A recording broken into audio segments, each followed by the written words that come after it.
नारायण। ओम नमो नारायण।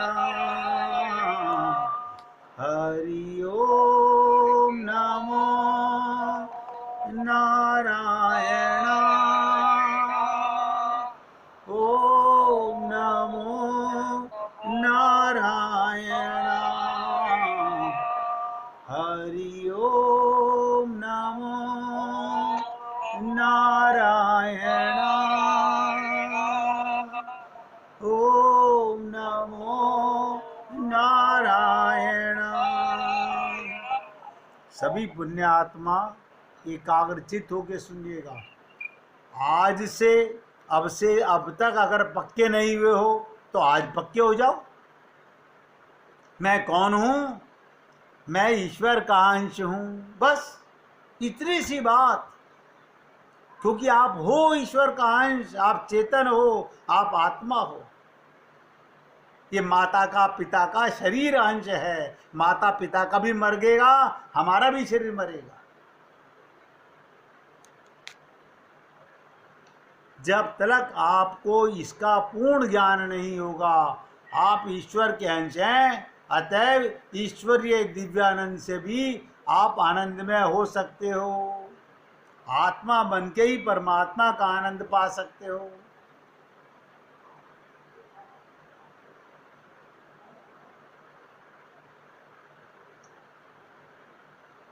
आप ये तो सोच ही सकते हो, अगर शरीर को परमात्मा का आनंद मिल सकता तो अनंत काल से मिल जाता, युग युगों से मिल जाता। फिर हम दुखी, अशांत, अतृप्त, अपूर्ण ना रहते। आज तक परेशान, थोड़ी थोड़ी बातों में परेशान। ये अनुभव सबका है। ये बोध कराने की समर्थ है। हम माइक नहीं, हम परमात्मा के अंश हैं। फिर भी हमें इस तत्व पर गंभीर विचार करना है।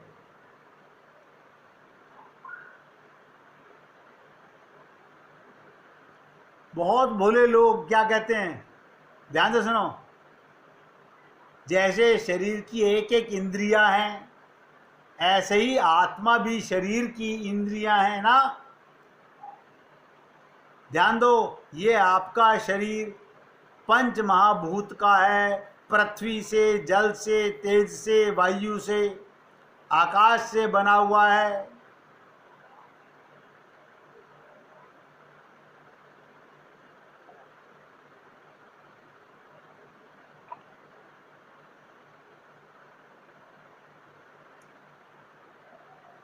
बहुत से लोग प्राण को आत्मा मान लेते हैं, सांसारिक विषय सुख को ही आनंद मान लेते हैं। गलत सोच। घर वाले लोग ऐसा समझते हैं।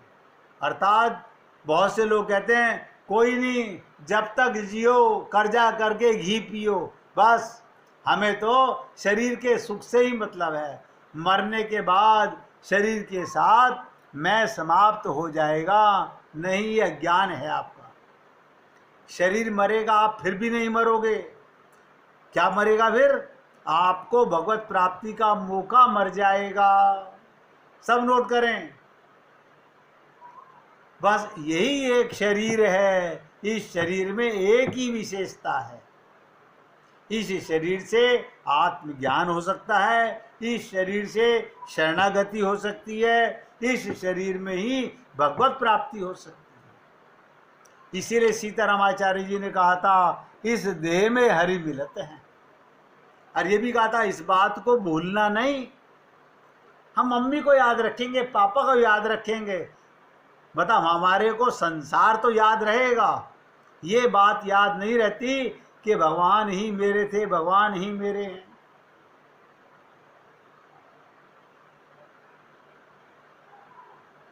इसलिए जो लोग अपने को शरीर मानते हैं, ये उनका बचकाना है, भोलापन है।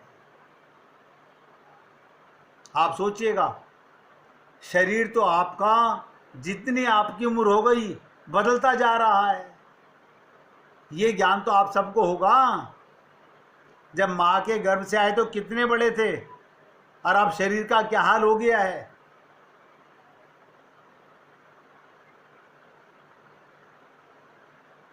अगर आप बालक हो तो जब युवा हुए होगे तो आपको ये ज्ञान भी रहना चाहिए, रहना रहा होगा, मैं बालक था, वही मैं युवा हूँ, मैं ही वही वृद्ध। अब कभी आप कहते हो ना, मैं भी कभी जवान था, कभी मैं भी बच्चा था।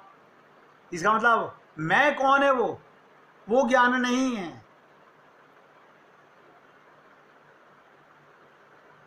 इसलिए ज़्यादा बुद्धि को घुमाने की आवश्यकता नहीं। जिसको ज्ञान है वो मैं हूँ, वो मैं कौन है ये नहीं जानते। डॉक्टरों को जाके बोलते हैं, डॉक्टर साहब मेरे पेट में दर्द है, मेरे यानी मैं का पेट है, मैं का टांग है, मैं का सर है, वो मैं कौन है इसका पता नहीं।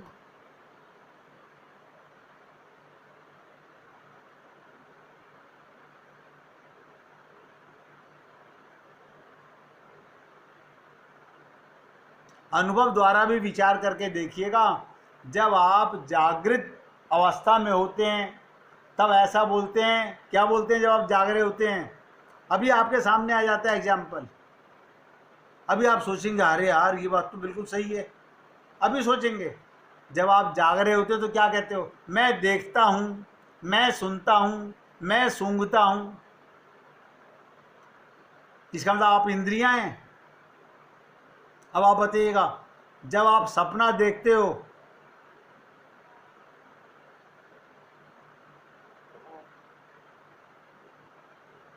तब कौन सी आंख, कौन सा कान, कौन सी नासिका काम करती है आपकी। आप बताइए, सपना किसकी आंख से देखते हो।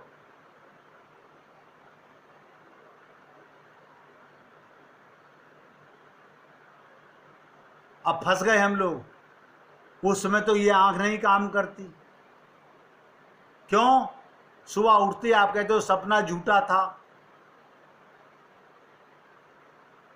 और जब आप गहरी नींद में सो जाते हो तो कहते हो बड़ा आनंद से सोया। वो आनंद किसको मिला, किसको अनुभव हुआ? आप बताइएगा। शरीर को आनंद आया, शरीर तो मुर्दा पड़ा हुआ था। शरीर को तो यही नहीं पता कि उसके बराबर में उसका बेटा मरा पड़ा हुआ है, तो शरीर को क्या आनंद आएगा? शरीर को तो जाग के दुख और सुख होता है महसूस। शरीर को सोते हुए सुख नहीं मिलता।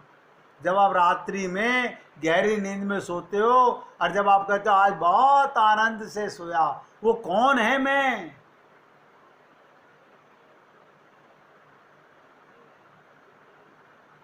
आप सोचिएगा, वो गहरी नींद में तो मन भी नहीं रहता, सपना तक तो मन रहता है। सपने में ध्यान से सब जने सुने, शरीर में जब सपना आता है तो शरीर तो सो जाता है, मन सपना देखता है। और जब मन भी नहीं रहता, जब गहरी नींद में आपको आनंद की अनुभूति होती है।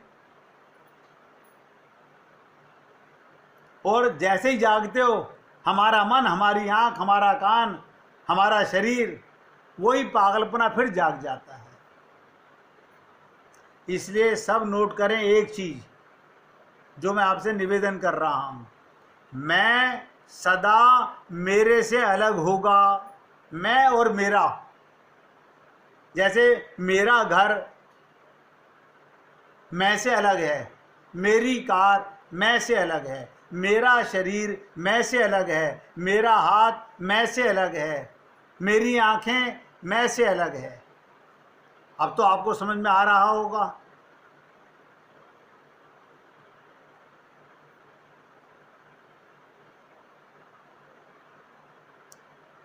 एकदम शॉर्टकट में बताने जा रहा हूं, नोट करना चाहो तो नोट भी कर लेना।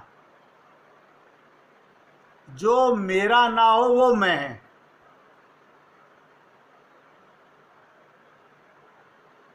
जिसके साथ मेरा है वो मैं नहीं है,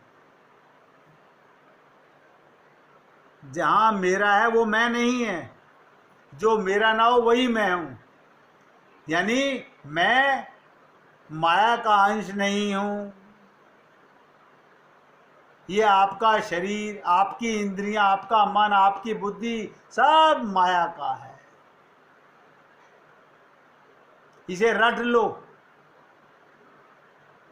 और आप और हम सब लोगों को ये बात कूट कूट के अपने विवेक में बैठा लेनी चाहिए कि मैं परमात्मा का अंश हूं। अगर यहाँ पर हो तो आगे बढ़ने का लाभ मिलेगा, और अगर पहली क्लास में पहले कायदे में ही आप फेल हो, अभी ज्ञान अधूरा है, तो आगे जाने का कोई लाभ नहीं। मैंने अनेक बार आप भक्तों से निवेदन किया कि गीता में कहा गया ममे वांशो जीव लोके जीव भूत सनातन है। ये सब सनातन हैं। ध्यान दो, मल का कीड़ा भी सनातन है, उसमें भी परमात्मा और आत्मा है। इस शरीर में भी आत्मा है, छोटे से मच्छर में भी आत्मा है, हाथी में भी आत्मा है। हाथी में आत्मा बड़ी नहीं हो जाती। रामचरितमानस में भी बहुत खुल के कहा गया ईश्वर अंश जीव अविनाशी। इसलिए मैंने आपसे कहा था कि आज से थोड़ा सा टफ का मामला शुरू होगा। बस आज मैं आत्मा के स्वरूप को गहराई से आपको बताना चाह रहा हूँ। कल किसी के मन में फिर संशय हो कि मैं कौन हूँ, तो पूछिएगा। अगर आप सब जने कहेंगे नहीं अब हम पक्का समझ गए हैं, समझ गए का मतलब अब हम पक्का मान गए हैं कि मैं आत्मा हूँ, तब मैं संसार के स्वरूप की चर्चा करूँगा, वरना बेकार है। जब मैं का ही ज्ञान नहीं है तो आगे नहीं बढ़ सकते। तो आज मैं के स्वरूप से ये ज्ञात हुआ मैं शरीर नहीं हूँ, मैं इंद्रियां नहीं, मैं मन आदि नहीं, मैं सदा से भगवान का परमात्मा का अंश था, परमात्मा का अंश हूँ और परमात्मा का ही अंश रहूँगा। अगर यहाँ पर अभी तक सुनने में समझने में किसी को तकलीफ है, आप खुल के पूछिए, मुझे बताने में आनंद आएगा। लेकिन अगर आप नहीं पूछ रहे हैं तो इसका मतलब आप अपने आप को धोखा दे रहे हैं। ये भी आपको खुल के बोल रहा हूँ।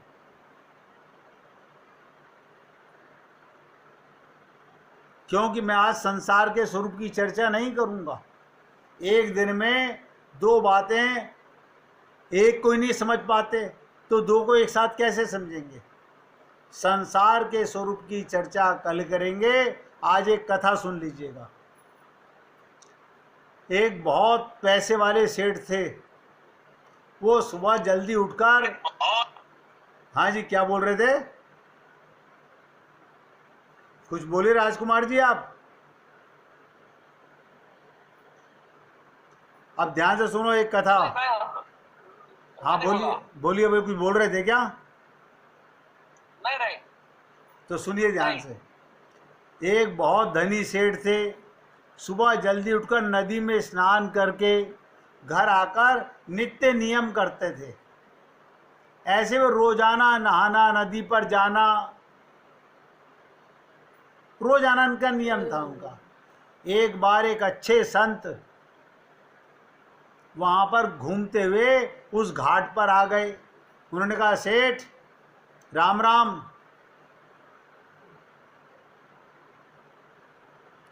तो सेठ जी बोले नहीं, ध्यान से सुनिएगा। संत ने फिर कहा सेठ राम राम। दो तीन बार बोलने पर भी सेठ राम राम नहीं बोला। सेठ क्या समझा कि कोई मांगता है, इसलिए कहने लगा हट हट, चल हट यहां से। देखिएगा संत को भी सेठ कह रहा है, वो कह रहे हैं सेठ राम राम।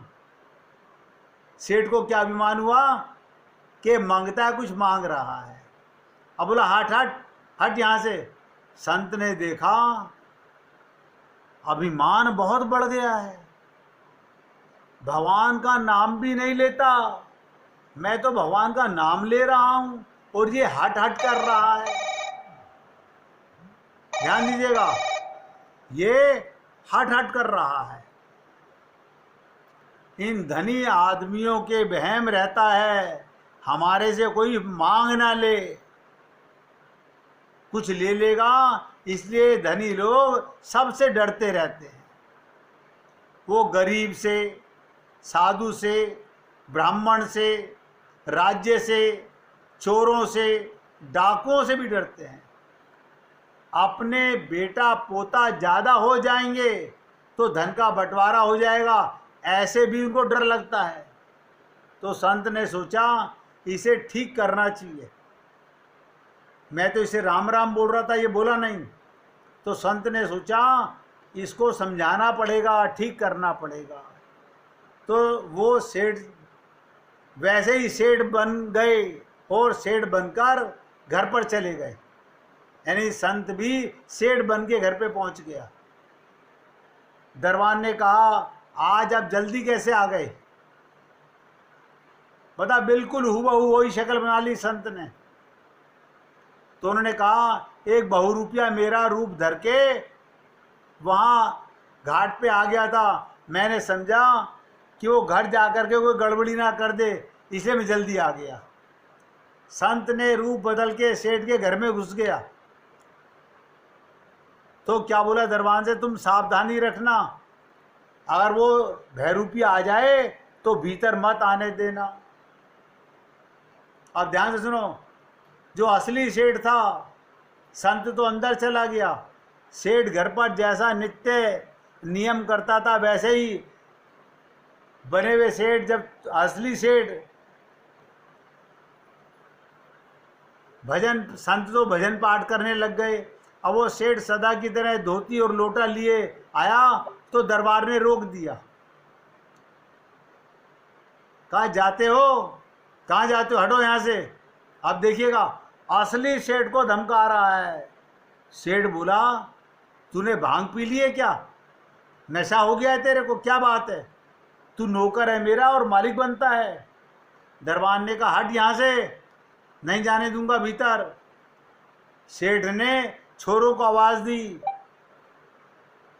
इसको क्या हो गया? तो उन्होंने कहा बाहर जाओ, भीतर मत आना। बेटे भी ऐसे ही कहने लगे, जिसको पूछो असली सेठ को धक्का मारने लगे। सेठ ने देखा कि क्या तमाशा हुआ भाई, मुझे दरवाजे के भीतर भी नहीं जाने दे रहे। बेचारा इधर उधर घूमने लगा, अब क्या करे, उसकी कहीं चली नहीं। तो उसने राज्य में जाकर रिपोर्ट कर दी। इस तरह आफत खड़ी हो गई। वो सेठ राज्य के बड़े मान्य आदमी थे। राजा ने उनको जब इस हाल में देखा तो कहा आज क्या बात, लोटा धोती लिए मेरे यहाँ आए हो? सेठ बोला कैसे क्या महाराज, मेरे घर में कोई बहुरूपिया सेठ बनकर घुस गया और मुझे निकाल दिया बाहर। राजा ने कहा 4 घोड़ों की बग्गी में आया करते थे, आज आपकी ये दशा। राजा ने अपने आदमियों से पूछा कौन है वो, जाकर मालूम करो।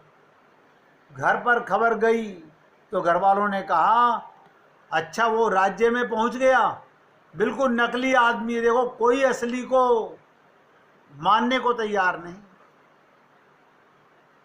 बोला असली सेठ तो घर में विराजमान है। राजा ने कहा सेठ को कहो राजा बुलाते हैं। अब सेठ 4 घोड़ों की बग्गी लगाकर ठाट बाट से संत महात्मा राज्य में पहुंच गए। अब बोले अन्नदाता क्या फरमाया, क्या बात? राजा बड़ा चमत्कारी, चकराने लगा। दोनों एक जैसे दिख रहे थे। संत ने अपना सेठ जैसी शक्ल बना ली। पता कैसे लगे, मंत्रियों से पूछा। वे बोले साहब असली सेठ का कुछ पता नहीं लगता। तब राजा ने पूछा आप दोनों में असली और नकली कौन? तो कहा परीक्षा कर लो। जो संत सेठ बने हुए थे उन्होंने कहा बही लेके आओ, बही में जो लिखा हुआ है वो हम बता देंगे। बही मंगाई गई। जो सेठ बने हुए संत थे उन्होंने बिना देखे कह दिया अमुक अमुक वर्ष में अमुक मकान में मैंने इतना खर्च किया, इतना घी लगा, अमुक ने ब्याह में इतना खर्च किया। और सेठ बेचारा देखता रह गया। सेठ की बुद्धि चकरा गई कि मेरे को पता है, इसको कैसे मालूम बहुरूपिये को। तो राजा बोला इस दूसरे सेठ को, नकली को दंड दिया जाए। पर संत के कहने से छोड़ दिया।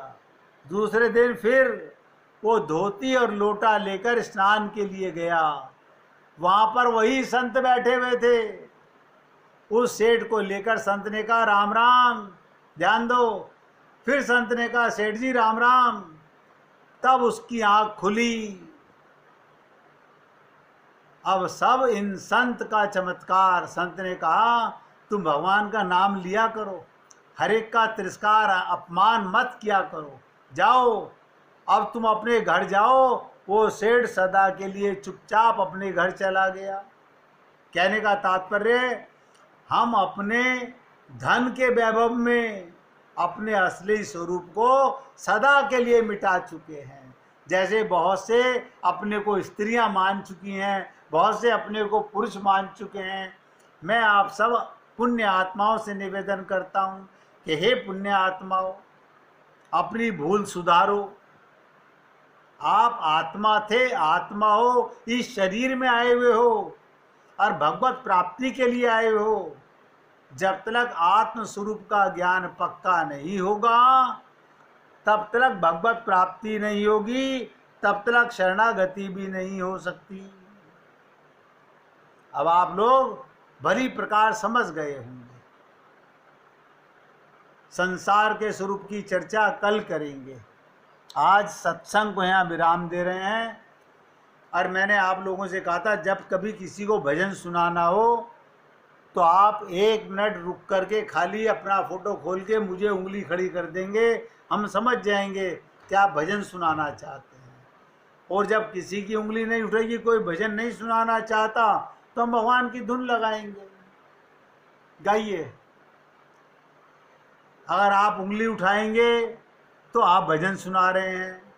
भाई जी ने उंगली उठाई है, अब आप भजन सुनाइए।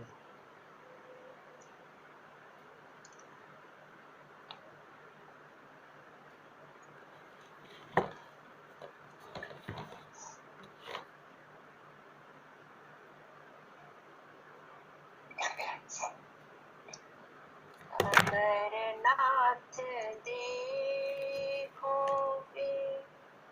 अब गुण हमारे, तो हम कैसे भाव से लगेंगे किनारे। अगर नाथ देखोगे अब गुण हमारे,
कुछ है लेकिन भगवन तुम्हारे, अगर नाथ देखोगे अवगुण हमारे, तो हम कैसे भव लगेंगे किनारे। मन होगा निर्मल तुम्हारी कृपा से, मन होगा निर्मल तुम्हारी कृपा से, इसे शुद्ध करने में मैं हूँ हारी, इसे शुद्ध करने में राजेश हार के, अगर नाथ देखोगे अवगुण हमारे, तो हम कैसे भव से लगेंगे किनारे। अगर नाथ देखोगे अवगुण हमारे, तो हम कैसे भव से लगेंगे किनारे।